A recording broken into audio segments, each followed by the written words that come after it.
last week's episode, I was running downwind to the north end of the lake under a double-reefed mainsail only, with winds gusting into the low 20s.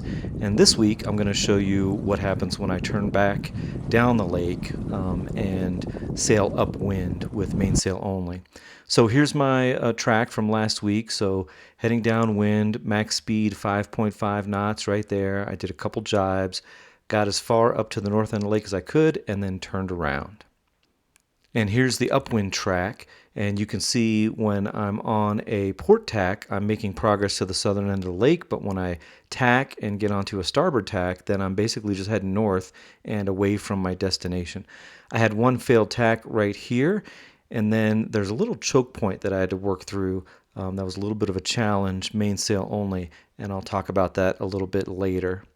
So here I am sailing back upwind to the southern end of the lake, and a nice 360 here. You can see it's mostly blue skies, some clouds behind the mountains, and for a lake that's only 5 miles long and 1 mile wide, these are pretty good sized waves for this small lake.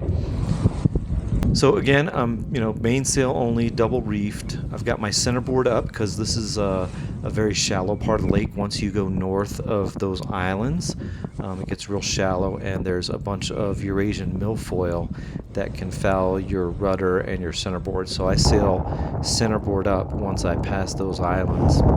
Now, precision boats are known for sailing very well on mainsail only, so they are able to make progress upwind. But of course, when you have your centerboard up, you get a ton more leeway, so that does kind of slow the upwind progress a little bit. Here is my failed tack, so I'm trying to head into the wind. I'm on a starboard tack right now. I'm trying to get onto a port tack, and I just don't have enough momentum in the boat, enough speed to bring the bow around. So yeah, it just isn't going to work. So I go ahead and bear away, and then this time, before I try and do the tack, I bear away pretty far, almost to where I'm sailing downwind. So that's the one disadvantage of sailing mainsail only, is that it can be difficult to tack. You really have to build up your speed to be able to tack when you're mainsail only. I've seen some folks actually, when they prepare to tack, they drop their motor and just turn on the motor, get a little bit of extra thrust from it, and then use the motor to bring the bow around. But I was able to basically sail almost downwind, gain a little more speed, and then this time I'm able to bring the bow all the way around, even just on the double-reefed mainsail only.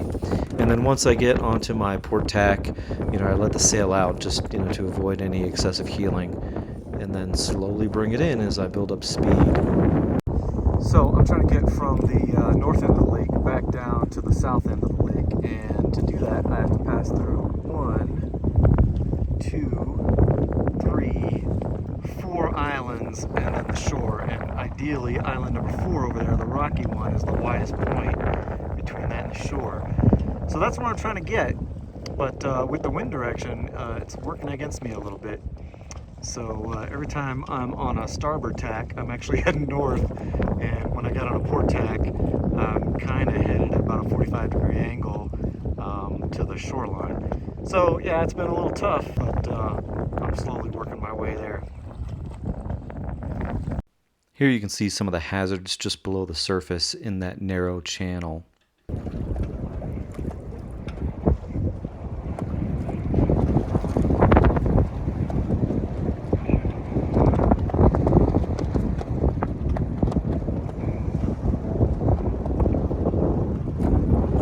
Alright, so I'm getting east of this last island, and then I've got a big gap there that I can go through.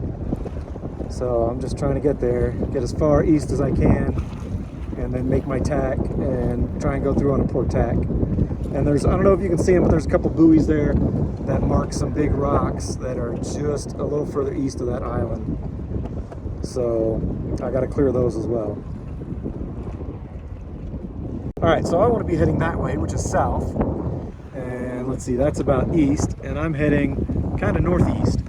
And what I'm finding is that the closer I get to the shore, the more I'm having to turn to port away from my destination because the wind is shifting a little bit closer to the shore, and again, not in my favor. So yeah, it's I'm hoping this next tack will get me through there, but we'll see.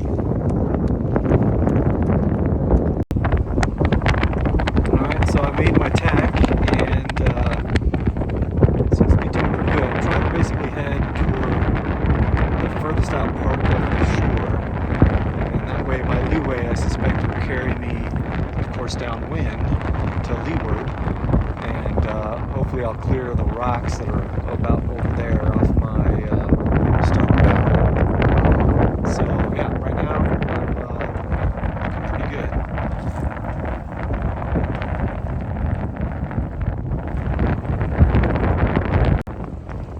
Alright, so there's a little rock outcropping there, and I haven't been able to point quite high enough to stay pointed at it, but my idea was to point toward it, and once I get past these islands on the right, just bear away.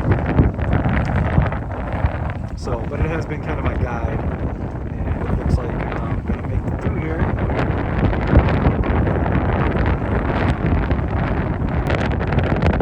The winds are really picking up in this little choke point.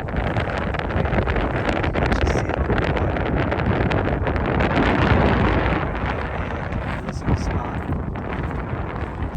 Alright, so as I'm going through this little channel, the wind is shifting further and further to the south, which is forcing me to turn more and more toward these islands and these rocks. But so far so good. Moving slowly though. Alright, so there's all these islands. You can see the little buoys that mark the rocks. And yeah, the wind shifts have not been in my favor. Way away from the other shore, so I'm much closer to the rocks and the islands than I am to the shore, which is kind of what I anticipated. So I'm going to be fine, but yeah, it's a little early coming through here, just because the wind shifts. And luckily, there's no other boats. There's nobody else out here. But yeah, plus the leeway that I have because I've been sailing with the centerboard up because of all the Eurasian Millfoil that's on the north end. So once I get past these islands, I'll move back down. But right now, yeah, I've got a ton of leeway. So yeah, closer than I would have liked to the islands over here.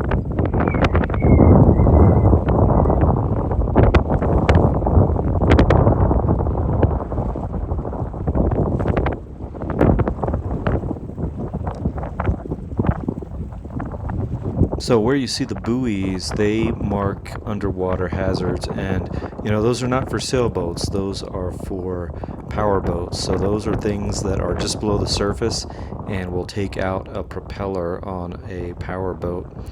So definitely something that you don't want to get too close to if you're in a sailboat.